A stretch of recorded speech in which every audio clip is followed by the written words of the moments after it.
bagaimana kemudian ketika kita tasyahud, bolehkah kemudian berdoa dengan menggunakan teks bahasa Indonesia atau dengan menggunakan bahasa Indonesia atau bahasa Bandung, bahasa Sunda atau Iya.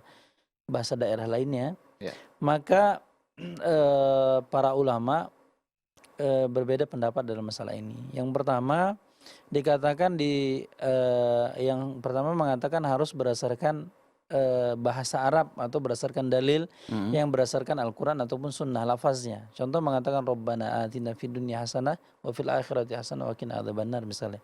Atau doa-doa yang lain yang berbahasa Arab. Yang kedua dikatakan boleh karena itu tadi dikatakan bahwasanya ini tidak termasuk dari musiius shalah.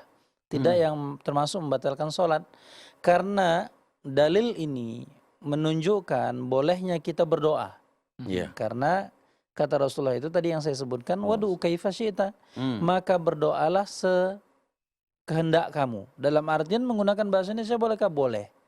Jadi bolehkah ketika pada sujud terakhir itu atau di dubur sholah itu kemudian kita berdoa dengan bahasa Indonesia, maka ada yang mengatakan boleh dan saya lebih cenderung kepada boleh.